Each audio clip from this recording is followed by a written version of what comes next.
They were taken into custody and transported to the police department. Subsequent investigation revealed that no shots were fired. There were no evidence of any firearm being discharged on campus. There were no injuries in this incident, and the parties responsible have been taken to the police department. I'll defer to Dr. Gentry to speak as it relates to the school system. The say approximately 10 a.m. our buildings at both Thomasville Middle School and Thomasville High School, where these events took place, were locked down. Our students were in their classrooms with teachers under lockdown until approximately 12:30. Police were very quick to respond to the scene.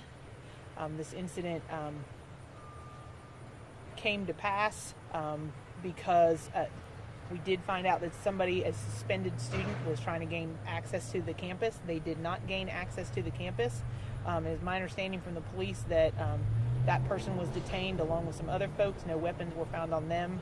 I'm going to re-emphasize what Captain Saint-Sing said. There is no evidence that there were shots fired on the grounds of Thomasville High School or Thomasville Middle School. Thomasville Middle School adjoins Thomasville High School. They were locked down as a precautionary measure because of their proximity. Our teachers acted appropriately with the students, keeping them locked down. Our students were extremely receptive. At this point, students who have opted to go home and parents who have opted to pick up their students have been able to do that, and we'd be happy to take any questions at this time. So one student was suspended from Thomasville High School, correct? A student who was suspended was the student who tried to gain access back onto campus. Okay. As far as additional students involved, we're still working through with the police about charges and additional school punishment that may come from them. So those other two students that were also arrested, were they enrolled at Thomasville High School as well? The students involved are all Thomasville High School students. There is also a family member of a student who is involved who is not one of our students. They are an adult family member. Any indication as to why the student came back on campus today? Our investigation reveals that prior to the first call of shots fired, that there was an altercation involving 3 students on campus.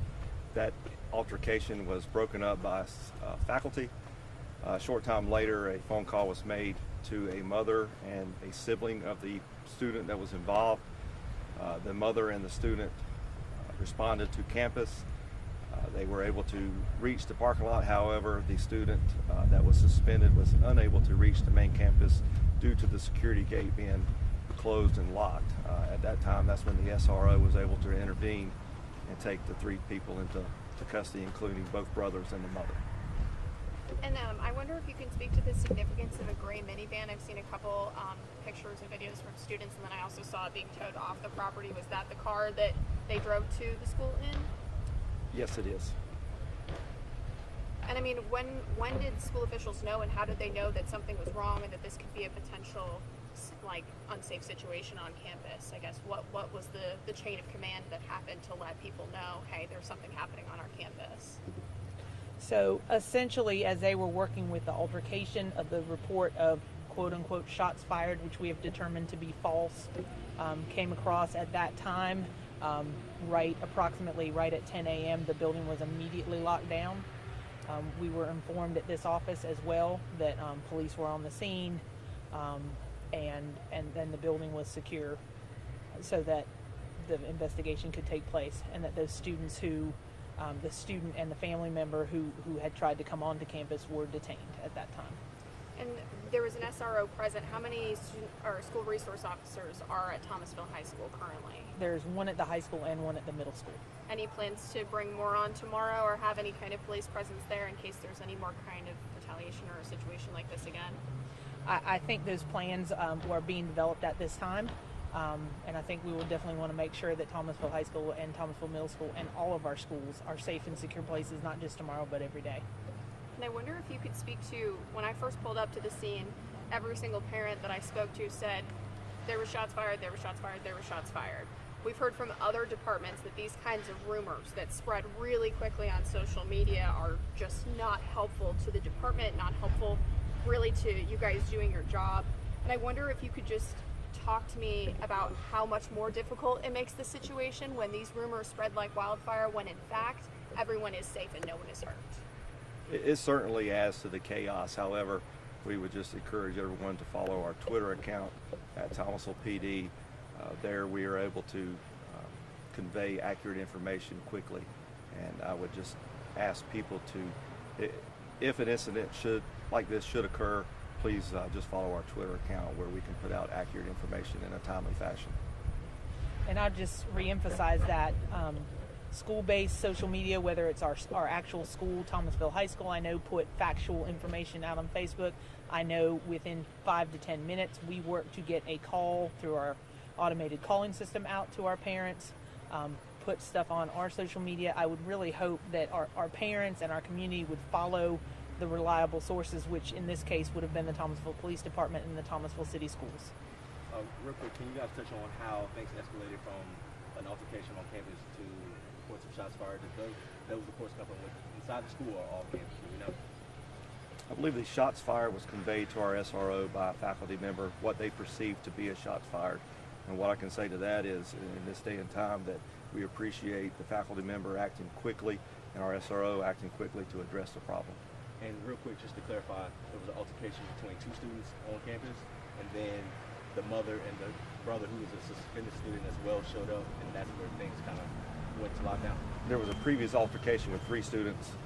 One of the students contacted their sibling and mother, and once they responded, that's when the incident occurred. Do you mind reminding us what grade all 3 students were in? Are you able to share that with us? We're not going to share any additional information about the students at this time. They are all minors. And I wonder if you could say anything to the parents who are on edge. I mean, parents across the triad have had a lot to deal with this school year. It kind of started with Mount Tabor, and we've seen just threat, scare after that, gun on campus, not a gun on campus, but people are worried that there could be a gun. What do you say to the parents that were out there today that I might have spoken with that said, I don't know if I want to send my kids back. It just doesn't feel safe to me. Well, what I can say is that our number one priority every day is to work to keep our campuses safe. It is something we are diligent about. We would not have SROs in our campuses if we did not want extra layers of safety. We would not have safety protocols and things that we go through on a daily basis if that was not a top priority for us. I am a parent. I share concerns about schools being safe. I understand concerns, but what I can tell you is that our people followed their protocols. Our students were not in danger. I appreciate that our teachers were very aware and cognizant of what was going on around them so that they could express concerns. I am very thankful that it did not turn out to actually be shots fired. I think we're still investigating what could have triggered that, but I know there's been a thorough investigation by Thomasville City Police. There has also been investigation by Davidson County Sheriffs. There's no residue, there's no firearms that were found on anybody who was involved in this situation.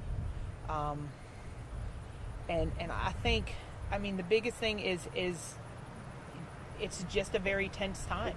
And we work with students every day who are dealing with stressors that have nothing to do with today's events. And we want to make sure that they're coming to us if they have concerns. If they see something, they need to say something so that we can be proactive in trying to help. It seems like this is a situation where all of the precautions put in place worked. I mean, I don't know if that's how you guys see it as well. Well, I would say one of the things, we spent our workday on Friday with our leadership, with the fire department, with the police department, with EMS, with doing some simulations. And we definitely, I think we're a little more cognizant of things that needed to happen and the timeliness with which they needed to happen. And we take this seriously enough to do things like that multiple times a year. So, you know, our systems, for the most part, did work today. Heard from a couple parents that there were reports that a teacher was hurt during this altercation. Is there any truth to that? There's no injuries whatsoever. Excellent. And does Thomasville High School or city schools, do they have metal detectors? And if so, is this something that might kind of bring that along as well? We do on certain occasions have wands that we use. We do not have metal detectors at this time on our campuses. Just to add to, the Thomasville Police Department will be sending out an updated release later on this evening. And we'll do that. Our parents should expect a message coming from the school system as well this evening. And just so I know, I apologize, you all might have said it. I understand that the one student was already suspended, and the other two students, what school disciplinary actions do they face at this time, or are they facing any? So, I mean, at this time, we're still working through the appropriate consequences for those students. Thank you very much. Thank you. Thank you.